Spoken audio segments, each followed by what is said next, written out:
Hello students, I'll explain you today second lesson, energy from the sun. Okay, energy from the sun. So the earth on which we live is full of diversity. We read in the previous classes about some aspects of this diversity like oceans, continents, mountains, plateaus and plains on the continents and the regions of high scanty rainfall. In this chapter, we shall study about another important form of diversity, that which we cannot see and only we can be feel. So that is what temperature.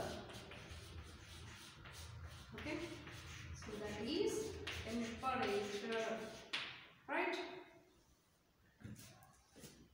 Which we cannot see, but we can feel the diversity, right? This temperature. Did you observe all over the year? Do we feel that same degrees of the temperature? No, not at all. In the summer we feel some high temperature. In the winter we feel very low temperature, and in the monsoon seasons we will have the somewhat better, more from the winter season, right? That means we are having the temperatures differences in the seasons wise. And do you know, if we observe in the early morning times and as well as in the night times also, we will feel the cool atmosphere, right? Somewhat cool. Than in the day times it was somewhat hot. That means in every season I am speaking that, okay, in every season, in the early morning times and in the night times we feel somewhat cool than the day times, whatever the season. Okay, so that was the temperature which we can feel. So in this chapter we are going to know about these differences and diversity of the temperature. Okay, and as well as you have studied in the in your previous classes, okay, so earth is like this. So this is we call as equator, right? So the equator places we call as temperate zone.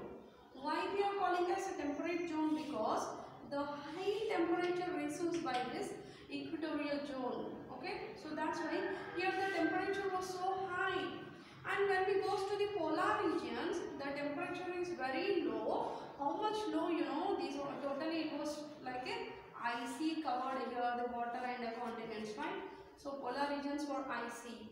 That means on the earth also let's have the temperature variations. Okay, so the temperature between the places also causes winds and rains. These temperature differences between the places, so for that the causes winds and rains also. The amount of rain received at a place is to some extent determined by the temperature difference between the places. So even rainfall also is different between this one place to the another place, right? Temperature and rainfall affect in life very critical ways. Okay, temperature and another one is what? Rainfall. Okay, see, these two aspects are affecting on the life of the people. It's very critical ways. Plants and animals depend upon heat and water. Only some kinds of trees and plants will grow in hot regions and some other kinds will grow in cold regions. I think some of the, see for example some of cactus and all. So that kind of the plants only lives on hot regions. Okay, and some of the plants which grow only in the polar regions and where is the cold climates. Right, even some animals also addicted to the living only in the cold regions, right? And mostly if you observe, but comes to the polar regions, okay, nothing plants will grow in the cold regions. Okay, no plants in the cold regions. These you have, but animals are addicted to believe. Some of the animals like polar bear, okay, some of that like habituated to live over there. But in the polar regions, no vegetation. That means no plants can be grow over there. Okay. Thus we have variation in vegetation and animal life. So like that, there is some variations are there in the animal life and as well as in the vegetation. That means the plants. Okay. So now we are getting to study about the temperature in different parts of the world. Okay. So the next concept we have that solar energy and sun's rays. What is called solar energy? Okay. And what is called sun's rays? That topic we will discuss now. Okay. Solar energy. And another topic is sun's rays. Okay. See that the sun is a principal source of the energy on the earth's surface. Okay.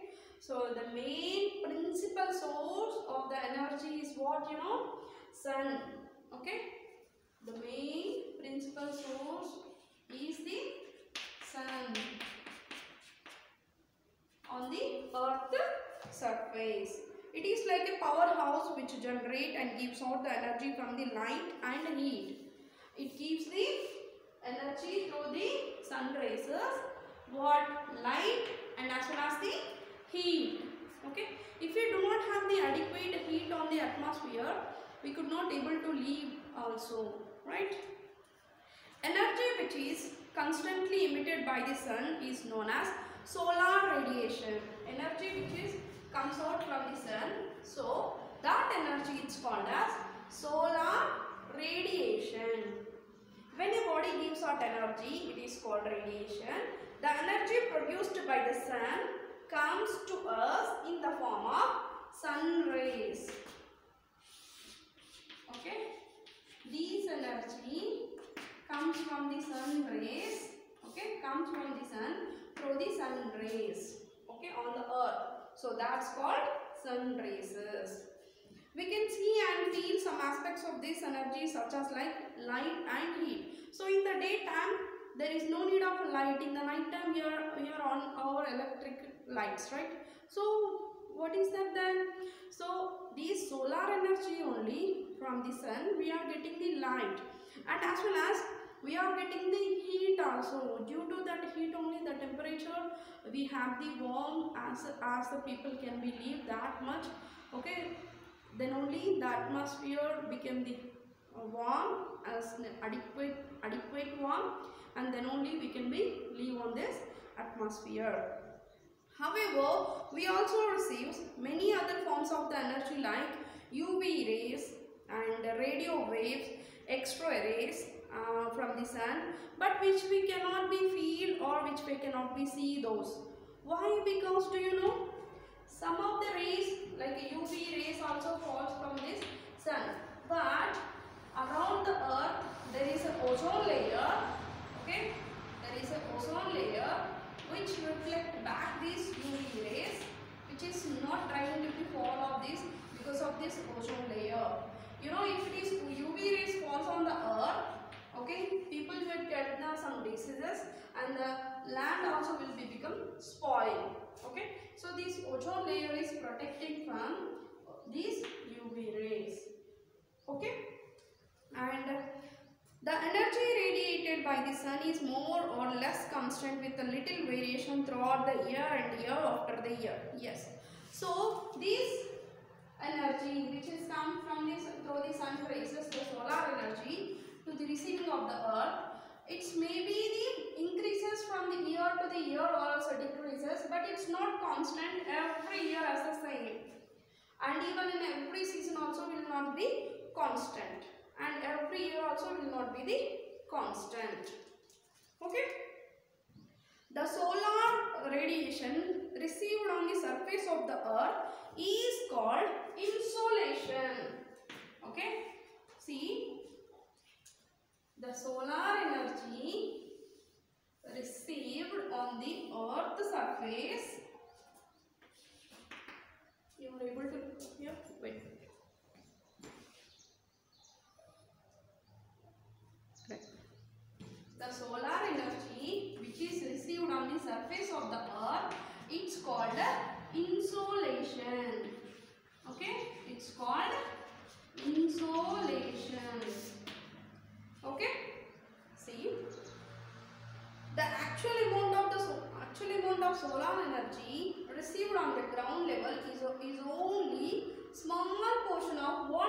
on the Earth's atmosphere. That means this solar energy will not received by this Earth surface whatever falls. Okay, only smaller portion only insulated by the Earth surface, and even in the Earth atmosphere falls, that also will not received by the Earth. Small portion of the sun rays is only received by the Earth. So that's called as insolation. So this is because about the third of the solar energy is reflected back.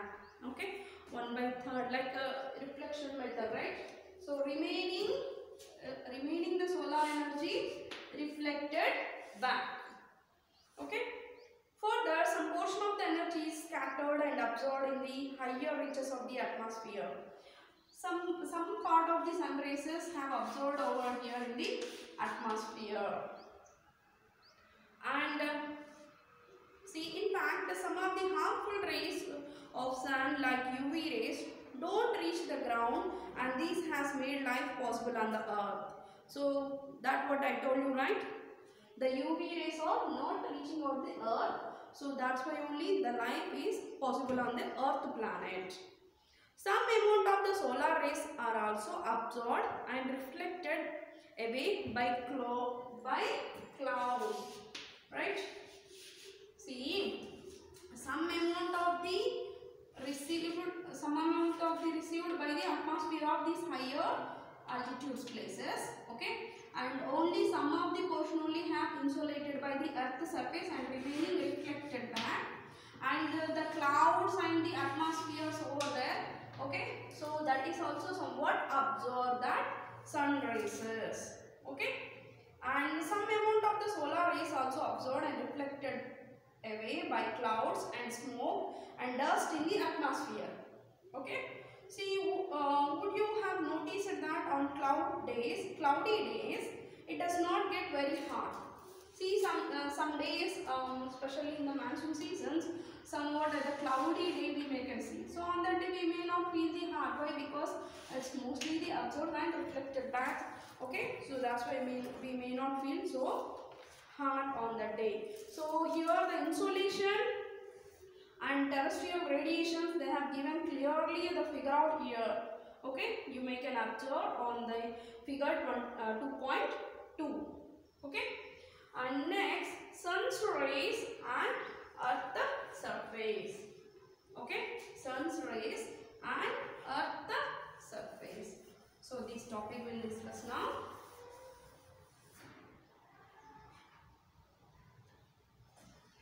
Right.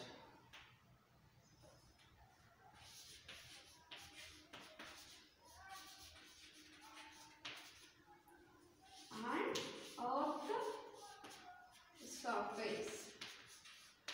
So that means the sun rays on the earth isn't reaches to all the surface areas equally, that means uniformly. No. Why then?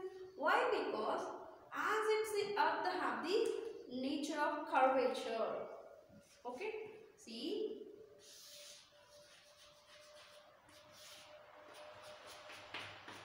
right.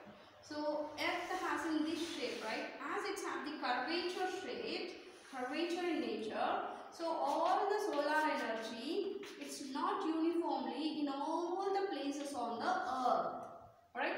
So smaller portion of the equatorial region receives high sun rays, and the larger portion of this polar regions place receives less sun rays.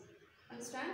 So while it is rotating also, it's the same repeat. So that's why did you observe whatever the continents there in the equatorial region place, it was so hot. See, especially like Africa, right? So that continent was so hot because as it's received. See, for example, Earth is like in shape like this, right? So you do one thing activity. You keep the globe, you keep a torch straight to you, and you keep a ball, and you just torch the ball onwards, ball towards that. So you find that where is the curvature of the ball is there, right? So there you can find the more lights, right? So same that will be applicable over over here. Okay, so that's why equatorial regions are so hard. Understand? So why it is? Because of the curvature nature of the earth.